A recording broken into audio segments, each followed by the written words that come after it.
there, which was a tough time. Well, that's why I didn't feel badly about moving you out. You know, you were a junior in high school. I thought, oh, so you'll survive. Starting your senior year. Right. And I thought, well, you know, kids are resilient. I was resilient. You know, I managed. Right. Why not? So then we stayed in Fort Wayne. You know, that's how we ended up being there because of. But one of the things that really bothered me was when we first moved there.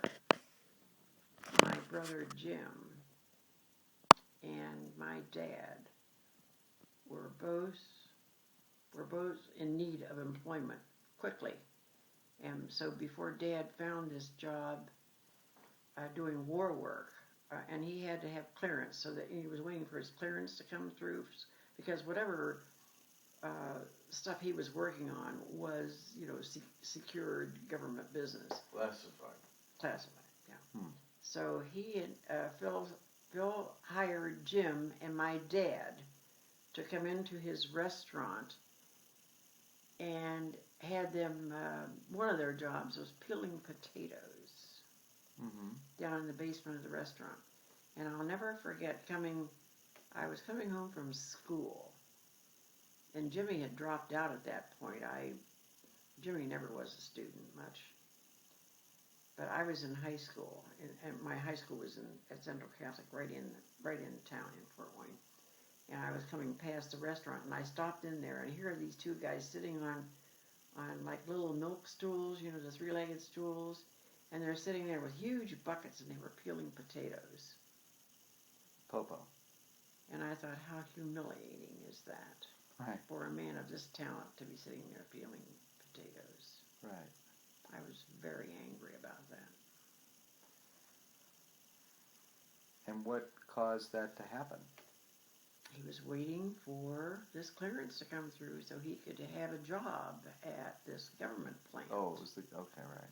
But and he needed money. Advertising was hard to find at that point. I mean, in the war, who, you know, so what's advertising? You know, they're not advertising anything. He was doing blueprints for the government. Right, okay. But then Jim ended up going back to school, and he and I ended up in the same class, same grade, except that he got into trouble with the nuns, and so he ended up at the public high school. What did he get in trouble with the nuns from? I don't know. He was probably mouthing off. I don't know. But he was a good football player. He played great high school football. And like I said, he wasn't much of a student. He didn't like school. That was not his favorite thing to do. He was kind of a roustabout in a way. Never got in any real serious trouble that I knew of.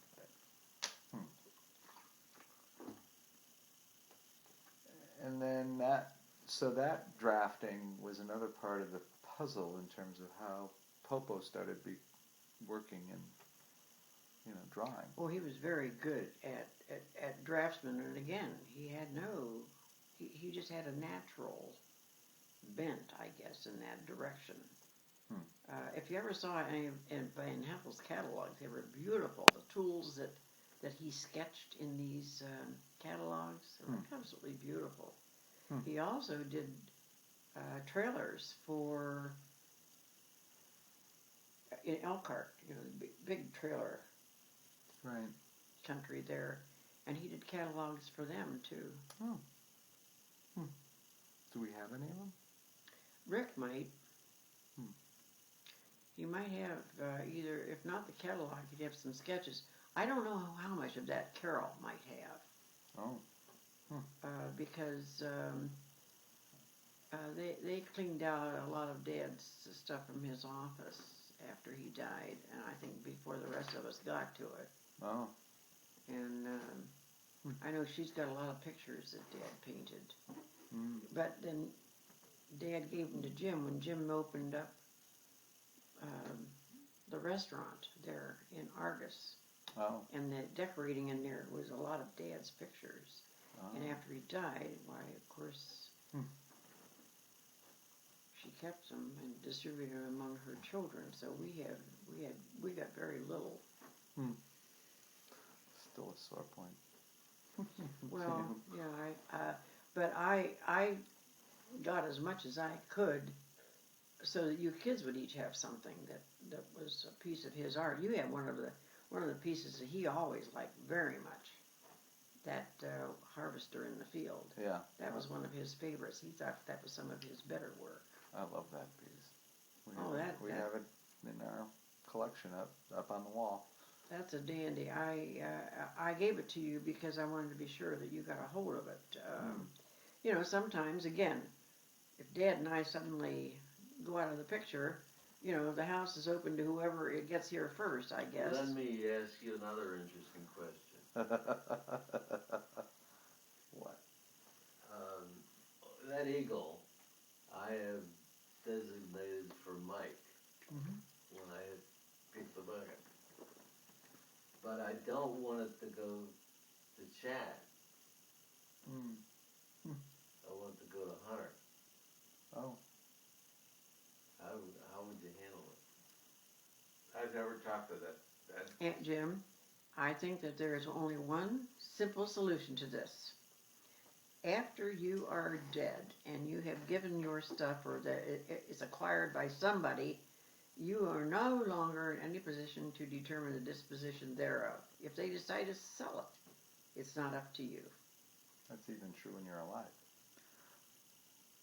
Yeah, that's true. When you give something away, You've given it away. you've given it away. What happens Are next? we going to have a drink? He gets nervous. You get him on a subject he doesn't like, he wants a drink. Well,